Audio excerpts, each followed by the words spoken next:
Good morning DXL. আপনাকে নিয়ে সমালোচনা করছে, আপনাকে নিয়ে মানুষ নেগেটিভ মন্তব্য করছে, নিরাশ হবেন না।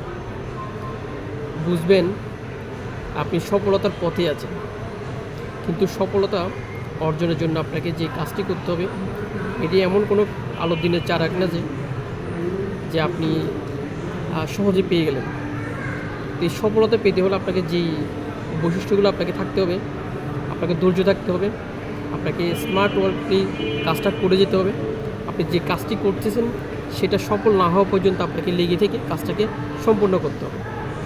তাই বলবো, সমালোচনার ভয়ে আপনি কাজ থেকে কুইট করবেন না, কাজটা শেষ না করে আপনি স্টপ করবেন না।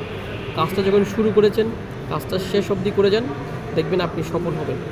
সফলতার নামই হচ্ছে আপনাকে লাগাতার লেগে থেকে হচ্ছে সিস্টেমলি কাজ করে যাওয়ার নামই হচ্ছে সফলতা। সুতরাং সবাইকে বলবো গুড মর্নিং।